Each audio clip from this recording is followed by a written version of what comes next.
St. Ignatius's principle and foundation tells us that all is gift. All is gift. This is a guiding principle of Ignatian spirituality. And what happens when you see all things as gift? Something sacred happens. When we embrace the idea that everything in our lives, every moment, every person, every experience is a gift from God, our perspective shifts. We no longer take things for granted or overlook the beauty and goodness that surrounds us. Instead, we become attuned to the presence of God in every aspect of our experience. We see that we're not alone, but intrinsically connected to all of creation, to each other, and to God. This is not a passive acceptance of whatever comes our way, but an active engagement with the world, wherein we find God in our joys as well as our sorrows, our triumphs as well as our trials. It's all gift. It's about learning to see the extraordinary in the ordinary and recognizing the presence of God in every moment, however mundane or seemingly insignificant. This gift-centered perception renews our sense of wonder and gratitude. With that, it's easy to say that God is not confined to a church, or, as Paul says, God does not live in shrines. What does that say to our Catholic culture, who loves shrines? Well, the sacramental nature of Catholicism embodies this very idea of finding God in all things. We cannot confine God only to the sacraments, shrines, or buildings. Ignatius knew this, and he radically created a religious order that did not reside in a monastery, but rather saw the whole world as the monastery. Catholic sacramentality reminds us that God is in the particular. There's a poem attributed to St. Francis. I once spoke to my friend, an old squirrel, about the sacraments. He got so excited and ran into a hollow in his tree and came back holding some acorns, an owl feather, and a ribbon he found. And I just smiled and said, "Yes, dear, you understand.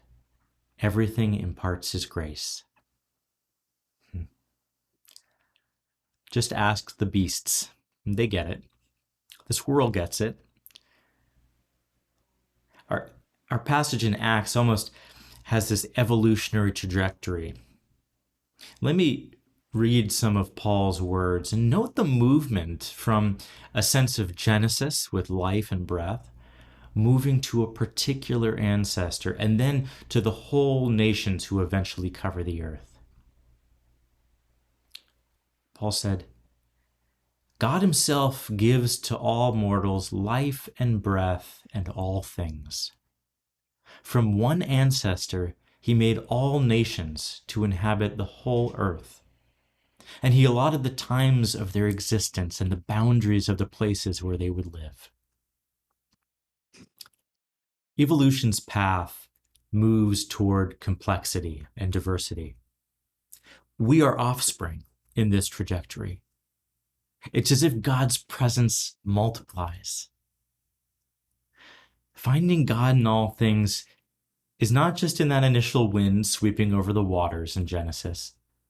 It's in the bush Moses encountered, in the altars Abraham and Sarah built, in the desert sand beneath the Israelites' feet, in David's sheep, in the manger where Jesus lay, and, as Paul points out earlier in this Acts story, a pagan altar. Yes, God can even appear in what may appear profane on the outside.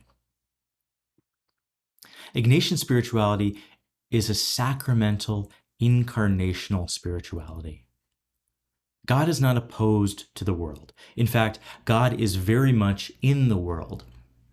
The kingdom reality Jesus spoke of is here and now, heaven meeting earth, so to speak.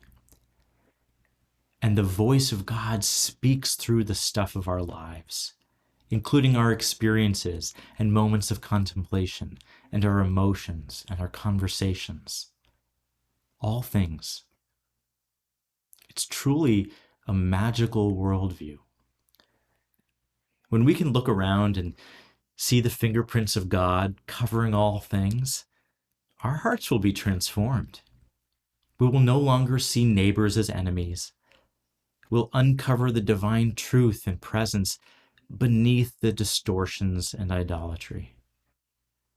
We will see all things as gift. My friend recently shared a prayer her first grader wrote that blew me away. He wrote, "God is a city, God is a place. God is everything, no matter the race. God's nose is a tree. God's words are everything that you see. God is in you."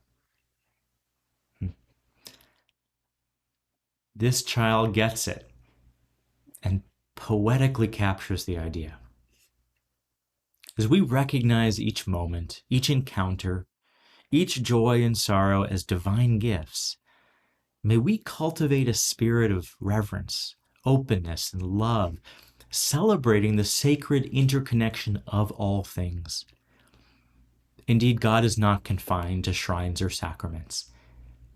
Let's remember the wisdom of the child's prayer. God is in everything. God is in you. God is the extraordinary within the ordinary, a sacred presence threading through the very fabric of our lives, our world, the ultimate, ever-present gift.